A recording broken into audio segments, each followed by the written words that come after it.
Hello student, my self Pooja Rathore. आज की class में पढ़ने वाले हैं अनुहरण या अनुकृति।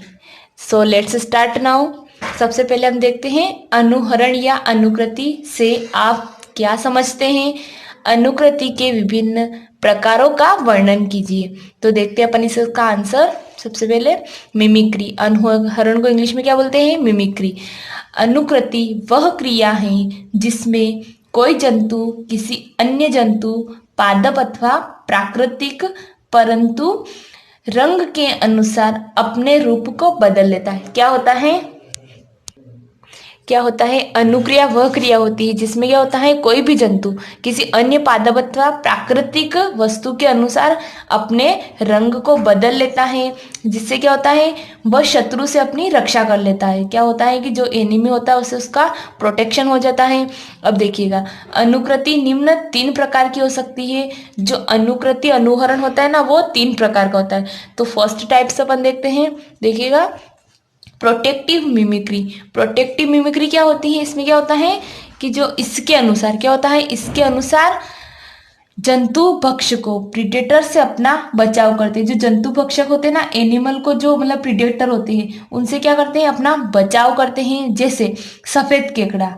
सफेद केकड़ा जो होता है अपना रंग बदल कर वाइट, अब जो सफेद केकड़ा होता है वो क्या करता है, अपने रंग को बदलकर वाइट रंग का हो जाता है, जो शत्रु को बचाने के लिए अपने आप को समुद्री सफेद कंकड़ों में छिपा लेता है। क्या होता है कि अपने आप को बचाने के लिए जो समुद्री सफेद कंकड़ होते हैं ना, उसमें अपने आप को छिपा लेता है।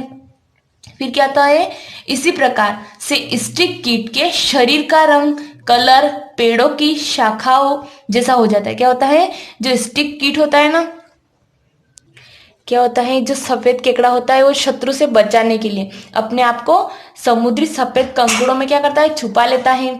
फिर इस आगे देखिएगा, इसी प्रकार से स्टिक कीट के शरीर का रंग, स्टिक कीट के जो शरीर का रंग होता है वह पेड़ों की शाखाओं जैसा हो जाता है। उसका जो शरीर की बॉडी का जो कलर्स होता है वो पेड़ की शाखाओं जैसा हो जाता है, अतः शत्रु के आक्रमण से बच जाता है। तो देखिए, स्टिक जो इंसेक्ट होता है उसका ये डायग्राम है। इस डायग्राम का आप स्क्रीनशॉट ले सकते हैं या फिर अपनी कॉपी में इसको ड्रॉ कर सकते हैं।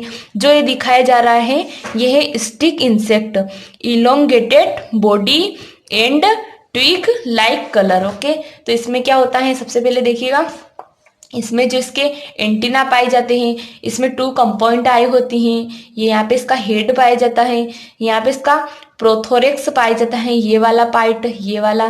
फिर इसमें फर्स्ट वॉकिंग लेग, जो ये होते हैं ना, ये फर्स्ट वॉकिंग लेग होते हैं इसके। फिर इसमें होता है मेसोथोरेक्स, जो यहाँ से जस्ट प्रोथोरेक्स के नीचे वाला जो पार्ट आता है वो होता है मेसोथोरेक्स। फिर इसके जस्ट नीचे वाला आता है मेटाथोरेक्स।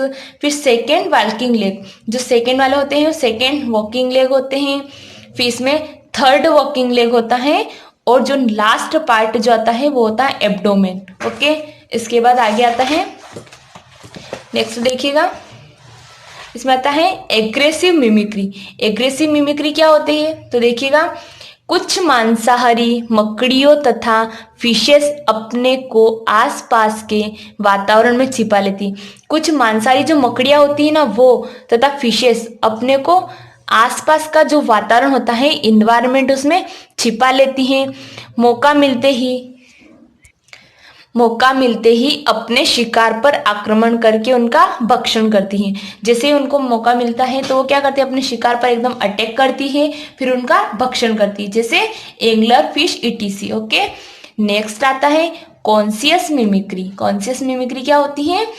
कुछ जंतु अन्य प्राणियों का स्वादिष्ट भोजन होते हैं। बहुत सारे ऐसे एनिमल होते हैं जो अनेक एनिमल्स के क्या होते हैं, स्वादिष्ट भोजन होते हैं। वे जंतु बिना स्वाद वाले तथा सुरक्षित प्राणियों का रूप धारण कर लेते हैं। क्या होता है, बहुत सारे ऐसे जंतु होते हैं जो बिना स्वाद वाले तथा सुरक्षित प्राणियों का रूप धारण कर लेते हैं, जिससे उन्हें शत्रु नहीं खा पाते हैं। इसे वेट्सन आकृति भी कहते हैं। कौन सी आकृति कहते हैं इसको? वेट्सन आकृति कहते हैं। अब देखिएगा, अनुकृति के लाभ।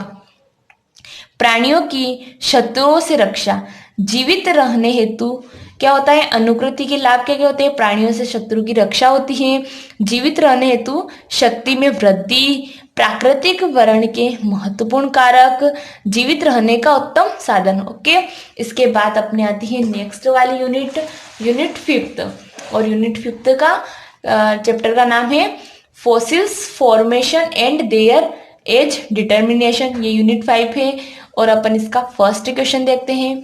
तो देखिएगा ध्यान से, जीवाश्म विज्ञान से क्या समझते हो लिखिए। ओके, जो फॉसिल साइंस होती है उसके बारे में अपने को पढ़ना है, समझना है, और इसको एग्जाम में से क्वेश्चन पूछा जाता है और अपन इसका आंसर देखते हैं। अब देखिएगा, जीवाश्म विज्ञान मतलब पेंटेनोलॉजी के अंतर्गत पास्ट एजेस में पाए जाने वाले जीवधारियों का अध्ययन किया जाता है। क्या हो जाते हैं, जो पास्ट एज में जो जीवधारी पाए जाते हैं ऑर्गेनिज्म, उनकी स्टडी की जाती है। युग युगांतर का अर्थ भूवैज्ञानिक जियोलॉजिकल इरा से कोनोजोइक, सिनोजोइक, मिजोजोइक तथा पेलोजोइक इरा तथा पेरोइड्स का अर्थ है Tertiary, Cretaceous, Jurassic, Devonian, Permian, Carboniferous, Devonian, Silurian, Ordovician, Cambrian period से होता है। ओके, आगे देखिएगा, तथा एपिडोन्स युगों का अर्थ Pleistocenes, Paleocenes, Miocenes, Miocene, Oligocene, Eocene, Paleocene epoch होता है। प्राचीन समय में पाए जाने वाले पौधे का अध्ययन करके कार्बनिक अवशेष ऑर्गेनिक रिमेन्स से किया जाता है। क्या होता है कि प्राचीन समय में जब पाए जाने वाले जो पौधों का जो अध्ययन, उनका कार्बनिक अवशेष जो होते हैं ना, ऑर्गेनिक रिमेन्स से किया जाता है, जो पत्थर रॉक्स के ऊपर इम्प्रेशंस, कंप्रेशंस, पेट्रीफैक्शंस, इंक्रिएशंस के रूप में किया जाता है। जीवाश्म शब्द का अर्थ वर्ड फॉसिल्स का उद्गम लैटिन भाषा, आगे देखिएगा, लैटिन भाषा फॉसिल्स से हुआ है। ओके, फिर क्या होता है, जिसकी शाब्दिक अर्थ कुछ खोदना, डप अप होता है। ओके, इसका होता है शाब्दिक अर्थ क्या होता है, कुछ खोदना, और डप अप होता है प्राचीन समय में पाए जाने वाले जीवों की उपस्थिति फॉसिल से प्रमाणित करते हैं। जो प्राचीन समय में जो पाए जाते हैं ना जीवों, उनकी जो उपस्थिति है कि वो कहाँ पे पाए जाते हैं, कितने साल पहले पाए जाते हैं, उनके किस प्रकार से यहाँ पे उनकी प्रगति हुआ करती थी, तो वो सब क्या प्रमाणित करते हैं, उनके जो फॉसिल्स होते हैं ना जीवाश्म, वो प्रमाणित करते हैं। फॉसिल्स के अध्ययन से पौधों की नेचर, शेप, साइज, स्ट्रक्चर आदि का पता लगाया जा सकता है। मतलब कि जो फॉसिल्स अपने को मिलते हैं उनकी जब अपन स्टडी करते हैं तो उससे क्या होता है, पौधों का नेचर, उनका शेप, उनकी साइज, स्ट्रक्चर आदि का अपन पता लगा सकते हैं। आगे क्या होता है, प्रत्येक जीवाश्म फॉसिल्स की आयु होती है। ठीक है, जितने भी जीवाश्म फॉसिल्स होते हैं ना, उनकी एक निश्चित आयु होती है या फिर अनिश्चित भी हो सकती है, लेकिन जब उनकी स्टडी की जाती है तो उनकी स्टडी से इसके बारे में पूरी इंफॉर्मेशन मिल जाती है। फिर नेक्स्ट आता है, जो प्राकृतिक साधनों एवं विधि द्वारा पृथ्वी के गर्भ से बनता है। जो नेचुरल जो संसाधन होते हैं ना, इनसे ही पृथ्वी के गर्भ में ये बनते हैं, और इनसे क्या होता है, फॉसिल्स की स्टडी से अपने को जो पौधों की जो एज, आयु और कितने सालों पहले पाए जाते हैं उनकी स्थिति का पता लगा सकते हैं। ओके, नेक्स्ट वाला क्वेश्चन आता है, रेडियोधर्मी तकनीकियों द्वारा जीवाश्म की आयु किस प्रकार निर्धारित की जाती है। ठीक है, रेडियोधर्मी जो तकनीकी होती है ना, उसके द्वारा जीवाश्मों की जो आयु होती है उसको किस प्रकार निर्धारित किया जाता है, और इसी क्वेश्चन को एग्जाम में डायरेक्टली पूछ सकते हैं। रेडियोधर्मी आयु निर्धारण पर संक्षिप्त टिप्पणी लिखिए। देखिएगा, भूवैज्ञानिकों का अनुमान है कि अवसादी चट्टानों में पाए जाने वाले जीवाश्म फॉसिल्स का अध्ययन करके उनकी अपेक्षित आयु ज्ञात की जा सकती है। ठीक है, क्या होता है, जब भूवैज्ञानिकों का जो अनुमान है, ये अवसादी चट्टानों में जो पाए जाने वाले जीवाश्म थे, फोसिल्स का अध्ययन करके उनकी जो अपेक्षित आयु थी उनको ज्ञात की जा सकती है। भूपटल के सबसे निचले स्तर में सबसे प्राचीन चट्टान से रिपोर्ट प्राप्त किए गए जीवाश्म भी सबसे पुराने होंगे। ठीक है, क्या था, भूपटल के सबसे निचले स्तर में जो सबसे प्राचीन चट्टान से जो रिपोर्ट प्राप्त हुई उसमें क्या था, जीवाश्म सबसे पुराने होंगे। फिर क्या, यह विधि जीवाश्मों की अनुमानित आयु का ज्ञान करती है। जो ये विधि है ना, जीवाश्म की सबसे पुरानी अनुमानित आयु का ज्ञान कराती है। ओके, नेक्स्ट आता है, अर्थात उनकी सही आयु का पता नहीं चल पाता है। क्या होता है कि यह विधि जो जीवाश्म की जो अनुमानित आयु का ज्ञान कराती है, मतलब कि जो सही एज जो होती है ना, वो अपने को पता नहीं चलती है, क्योंकि चट्टानों के अनुक्रम में भौमिक विक्षोभों के फलस्वरूप अनेक परिवर्तन होते रहते हैं। ठीक है, चट्टानों के जो अनुक्रम होता है उसमें जो भौमिक विक्षोभों के जो फलस्वरूप अनेक परिवर्तन होते रहते हैं। अतः जीवाश्मों की सही आयु एज को ज्ञात करने के लिए रेडियोधर्मी तकनीकियां प्रयोग में लाई जाती है। ठीक है, जीवाश्मों की जो सही आयु होती है ना, एज को ज्ञात करने के लिए जो रेडियोधर्मी तकनीकियां प्रयोग में लाई जाती है। अपन क्या पढ़ रहे हैं, अपन पढ़ रहे हैं रेडियोधर्मी तकनीकियों द्वारा जीवाश्मों की आयु का पता लगाना। ओके, तो अब देखते हैं अपन इसकी टेक्निक।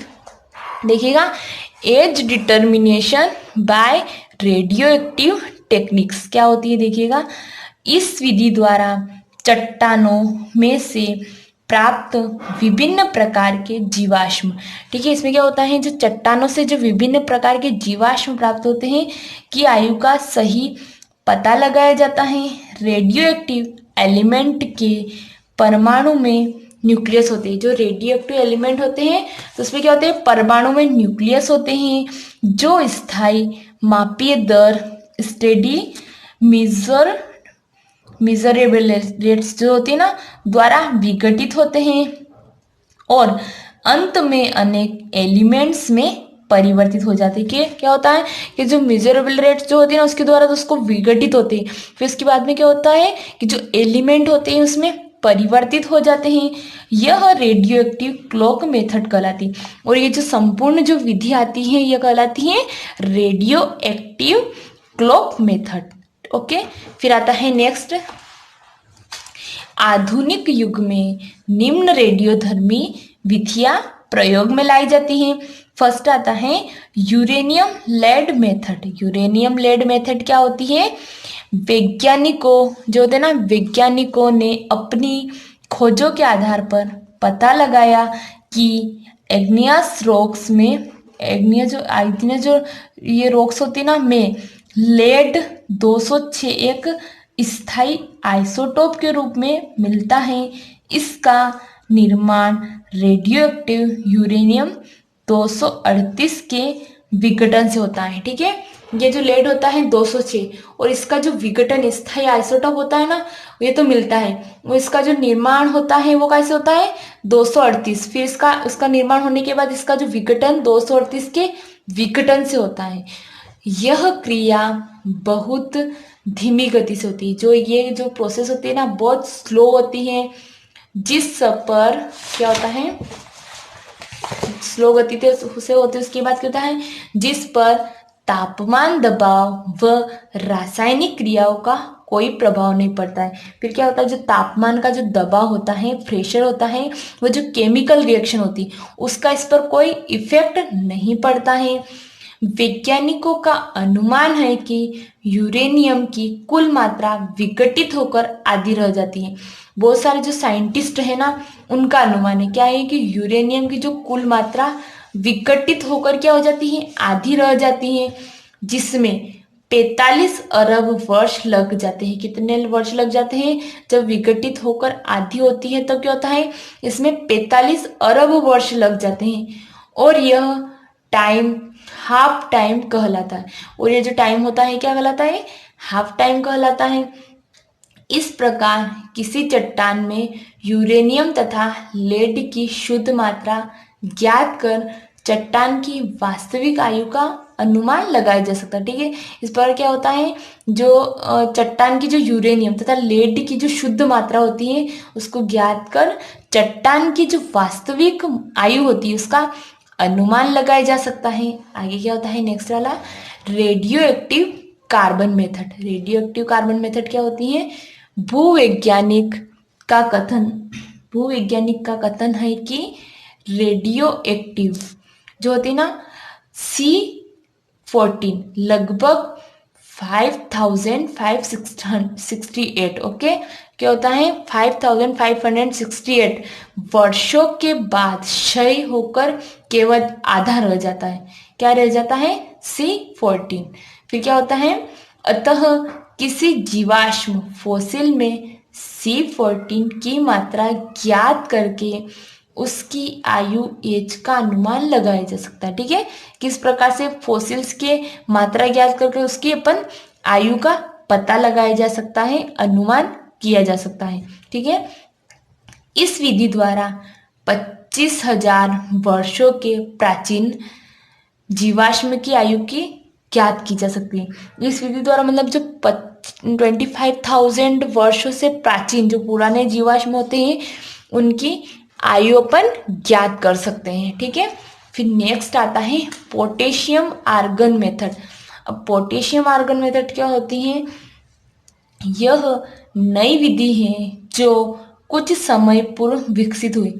ये एक नई मैकेनिज्म है जो कुछ समय पूर्व ही विकसित हुई है, जिसके द्वारा फोसिल्स की आयु का अनुमान लगाया जा सकता है। ठीक है, इसके द्वारा क्या होता है, जो फोसिल्स की जो आयु होती है उसका अनुमान लगाया जा सकता है। कौन सी विधि है, कौन सी मेथड है, तो वह है potassium argon method. Okay, thank you so much watching for my video. मेरे वीडियो को लाइक कमेंट और शेयर करना ना भूलें। और नेक्स्ट जो क्लास है वो अपनी BSc सेकेंड ईयर के 5.2 चैप्टर की होगी, मतलब कि 5th यूनिट के सेकेंड चैप्टर की होगी, जो बहुत ही इंटरेस्टिंग टॉपिक है। So next class next lecture में पढ़ेंगे। So thank you.